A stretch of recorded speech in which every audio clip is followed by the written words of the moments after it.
इस सभा के माननीय अध्यक्ष कवीश्वर कुलाचार्य परम पूज्य कारंजेकर बाबा जी, उनके आदेश पर मैं यहाँ उपस्थित हूँ। तो मैंने कल कहा मेरा फ्लाइट मिस हो गया, मैं वापस जाता हूँ, तो उनका फ़ोन आ गया आपको आना ही है। तो मैंने कहा दादाजी आपका आदेश है, मैं यहाँ उपस्थित रहूँगा। आज इस सभा मध्य उपस्थित कवीश्वर कुलभूषण आचार्य श्री बाबुलगांवकर बाबा शास्त्री जी, जिनका बहुत बड़ा महाराष्ट्र सरकार का बहुत बड़ा पुरस्कार प्राप्त हुआ है, जिनको पुरस्कार प्राप्त करने से पुरस्कार को ही पुरस्कार मिला है, ऐसे महानुभाव और अन्य संतगण तथा इस संस्था के अध्यक्ष श्री वसंत जी महाजन जो यहाँ उपस्थित हैं, और अन्य महानुभाव पंथ के मेरे सभी बहनें और बंधुजन।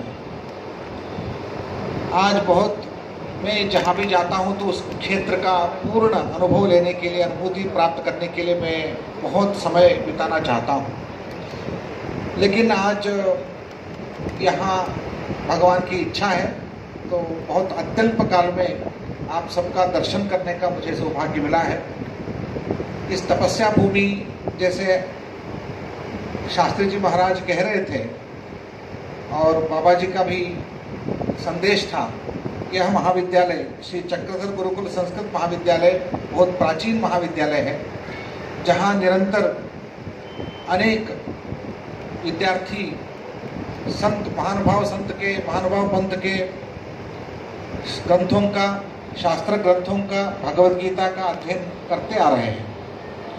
हमारे भक्ति संप्रदाय जितने भी हैं भारत में, सभी भक्ति संप्रदाय के पीछे एक शास्त्र संप्रदाय है। जहाँ शास्त्र युक्ति नहीं है वहाँ भक्ति दृढ़ नहीं हो सकती।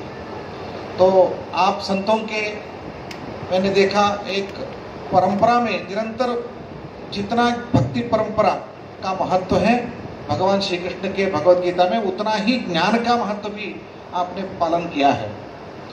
तो इस दृष्टि से इस महाविद्यालय का आज ज़्यादा जरूरत है, क्योंकि एक काल ऐसा था, हर गांव में पंडित मिलते थे, वहाँ पंडितों के द्वारा ज्ञान का एक प्रवाह चलता था। लेकिन आज ऐसा नहीं रहा है। तो इस कालखंड में कुछ व्यवस्था के द्वारा इस तरह के संप्रदाय में जो पंडित परंपरा को अनुवर्तन करना है, शास्त्रीय परंपरा को अनुवर्तन करना है, उस दृष्टि से आपका कार्य बहुत महत्वपूर्ण है। भारत सरकार का जो विशेष अनुदान इसके लिए मिलता है, संस्कृत प्रवर्धन के लिए, शास्त्राध्ययन प्रवर्धन के लिए, उसमें इस महानुभाव पंथ का भी योगदान, उसको देखकर जो अनुदान मिलता था उसका मोहन बाबा जी ने बताया मुझे, इसका अनुवर्तन करना है। उसमें जो भी बाधाएं बीच में आई थी, चाहे वो पहले हो कोरोना के कारण से हो, तो उस कारण को अभी नहीं रहा है। तो मैं स्वयं यहाँ आ गया हूँ, तो इस बाधा सभी को निकालकर मैं मेरे ओर से इसको अनुवर्तन करने के लिए पूर्ण रूप से हृदय से काम करता हूँ। तो इसका क्या है, कोशिश करता हूँ शब्द नहीं है, मैं कोशिश करता हूँ शब्द नहीं बताया मैंने, तो ये हो गया है, मान के समझिए हो गया है।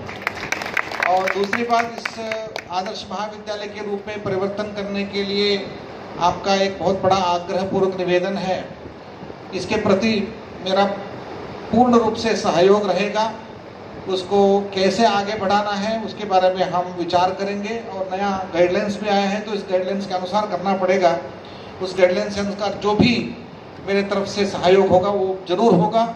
और आने वाले दिनों में जैसे इस महानुभाव पंथ के हमारा मोहन बाबा जी और मोहन दोनों मोहन ही हैं, तो दोनों का मैं मानता हूँ नाम मात्र नहीं है, दोनों का आदेश समान है हमारे लिए। तो इस दृष्टि से इस दिव्य पंथ का जो प्रभाव है तो वो मुझे भी पड़ा है, क्योंकि मैं भी कृष्ण भक्त हूँ, कृष्ण भक्त परंपरा से जुड़ा हुआ हूँ। तो कृष्ण भक्ति परंपरा में भगवान श्री कृष्ण जो कर्मयोग और ज्ञान योग को साथ में लेने का जो आदेश दिया है, तो महानुभाव पंथ के सभी संतों ने इसको निरंतर कर्मयोग, ज्ञान योग, भक्ति योग को तीनों जोड़कर हमेशा बहुत बड़ा ये हिंदू धर्म का एक संकट क्षणों में इसका रक्षा करने में आपका बहुत बड़ा योगदान रहा है। मैं इस दृष्टि से महाभारत में एक श्लोक है, श्रुतिर विभिन्ना, श्रुतियां अनेक है, अनेक श्रुति है, तो परस्पर विरोध भी भासमान होता है। स्मृति विभिन्ना, स्मृति भी अनेक है, अनेक स्मृति के द्वारा भी धर्म कैसे होना चाहिए इसके बारे में चर्चा होती है। स्मृति विभिन्ना, स्मृतयश्च भिन्नाः, ऋषयश्च भिन्नाः, ऋषि भी अनेक है। धर्मस्य तत्त्वं निहितं गुहायां, धर्म क्या चीज है, धर्म का रहस्य क्या है, वो तो गुहा में है, तो उसको हम पहचान नहीं सकते, सामान्य जन का परिज्ञान नहीं होता है। लेकिन कैसे जीवन करना है इसके लिए एक सूत्र महाभारत ने दिया है, महाजनो येन गतस्य पंथाः। महाजनो यानी महानुभाव पंथ के संत जन जिस रास्ते में जाते हैं वही रास्ता ठीक है। तो महाजनो येन गतस्य पंथाः, महानुभाव पंथ के चक्रधर स्वामी के आदेश लेकर जिस संत जिस रास्ते में चलते हैं वही ठीक रास्ता है, उसमें आपको चलते रहना है। धर्म की जिज्ञासा ज्यादा मत करो।